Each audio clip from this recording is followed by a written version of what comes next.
Hey everybody, welcome back. Today, I wanted to quickly talk to you about data flows and how they can be utilized alongside ALM within Power Platform.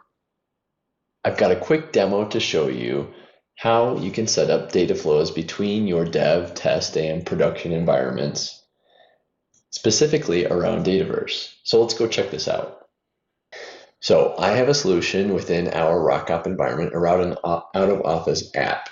I have two tables, two Dataverse tables within this solution. One is really just a lookup table that I use for the main submission table. I want to demo how we can set up a data flow to take the data that's in production and sync it back down to our test and our dev environment so that we get live, up-to-date data for testing and development purposes throughout the lifecycle of our application.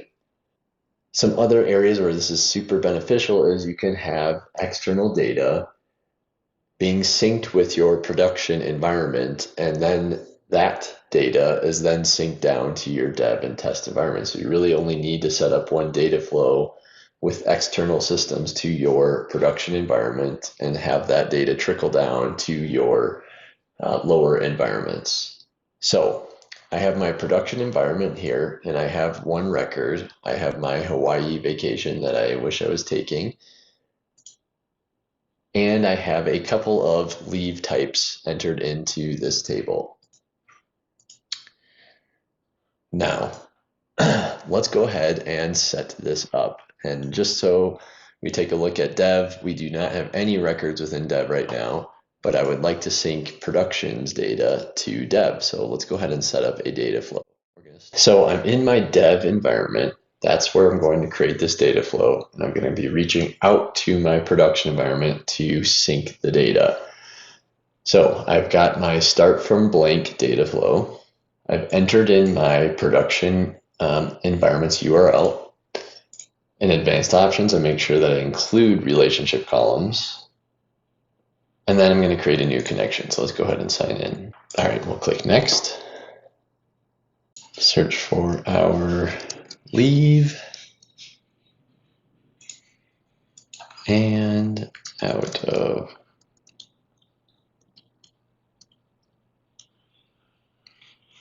office submission table. And we'll go ahead and transform data. Okay, so we've got both tables here. Now I'm not going to do anything special with this data. I'm just going to take it as is. No transformations. Click next. We're going to load to an existing table, and we're going to look for our RockHop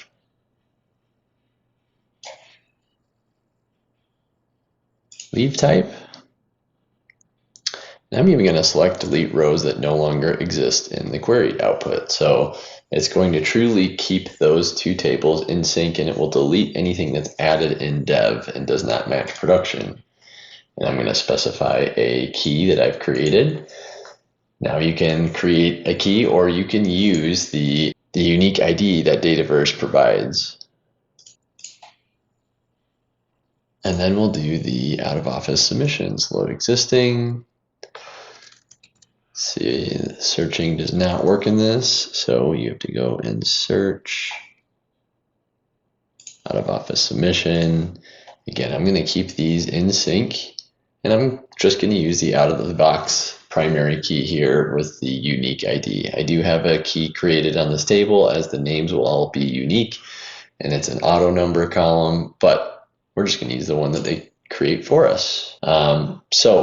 We've mapped both tables. We can click next, and we can just refresh this manually. We can also set a schedule for this. Now I'm just going to do a manual refresh whenever I want data up to date with production. So this is going to publish, and then it's going to kick off the refresh after it publishes. So I'm going to go ahead and pause this.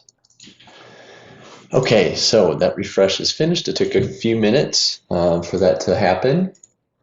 But if we go into our dev environment now, we can now see our Our leave types have been updated in Dev now, and we also have our out of office submission. And it also takes the unique ID that we have in production. Since we're using that as the key, it does sync that as well. So everything truly is completely in sync with our production environment. So pretty awesome. That was my demo on Dataflows and ALM within Power Platform. Thank you for joining today, and happy Power Platforming.